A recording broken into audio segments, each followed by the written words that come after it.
ɓawo dogginol cuɓi horejo leydi Nigeria, joni Nigeria ɓe ndeni nyalde 29 apre lewru jowaɓuru ndume nyalde nde cuɓaɗo keso Bola Ahmed Tinubu huninte ngam ɗowki gomnati leydi ndin nder duuɓi 4 garoji.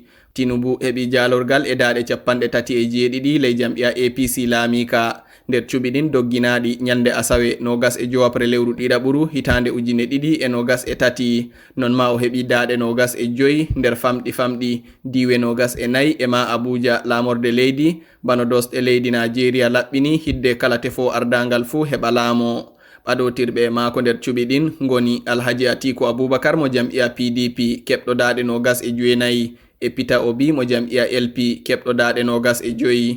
Moye woni Tinubu tammiɗo rontuki korongwal Muhammadu Buhari nder lebbi ɗiɗi garoji. Bola Ahmed Adekunle Tinubu danyama nyalde 29 apre lewru Marisiru hitande 1952. Dada walla nene mako Abibatu Magaji latino pilowo nden o heɓi lataki Iyaloja mo diwal Lagos bawiuki dada filoɓe.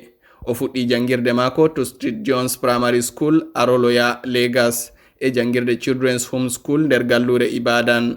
Tinubu jokki jangirde to America nder hitande 1975 to Richard J. Daly College nder gallure Chicago nden jaaɓi hattirde diwal Chicago.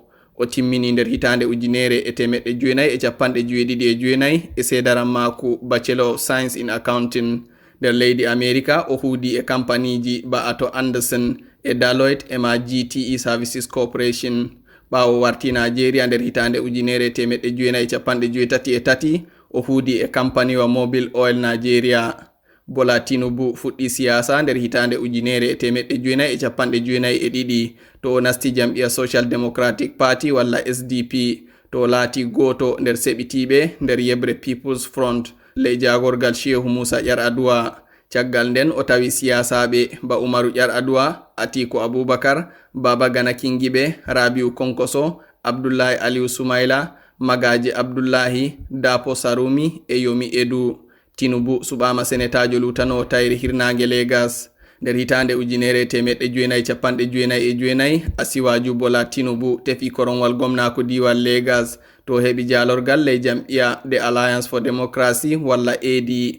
Non o fuɗɗiti o suɓama nder hitande 2003 ley ardangal mako dow darde gomnajo diwal Lagos o waddi bayli ɗuɗɗi sanne ɓurnama wakkere yebre andal e faggudu diwal ngal.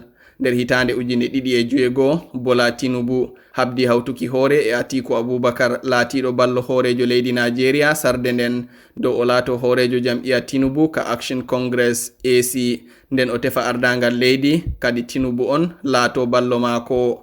Atiku e jagorɗo mum Olusegun Obasanjo laatinoɗo horejo leydi keɓi soyde pamral sanne sabu Atiku wangini anniya rontukimo nder cuɓi hitande 2007 ley jam'iya PDP laamika caggal nden. Kadi Atiku ɓawo hotuki jam'iya AC o tefi korongwal horejo leydi amma o sali yerdaki e narral ngal o hosi ballo mako seneta Ben Obi gila tayre fombina futnange. Gila nden Tinubu e habda ngam hawtuki jam'iyaji pamari laato jam'iya ngota no marda sembe heɓuki ardangal.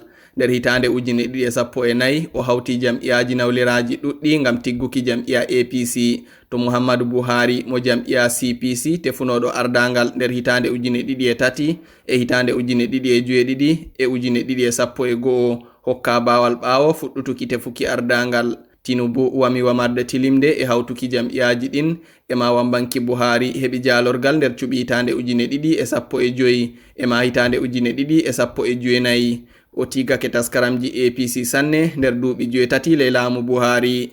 nder hitande salinde nde 2022 jam'iya APC yiidi e caɗele sanne sabu suɓuki senator Kashim Shettima laato ballo Tinubu nder tefuki ardangal nde laatiɓe fu maɓɓe ɓe julɓe ko woɓɓe ɓe dinaji goɗɗi dardi baɓe gaɗanaka aadilaku ɓurnama dina masinkoɓe. Asiwaju Bola Ahmed Tinubu e ballo mako Kashim Shettima kamɓe tammi rontuki ardangal leydi Nigeria ɓurdundi ɗuɗgal ummatore e yajuki faggudu nder leyɗe Afrika.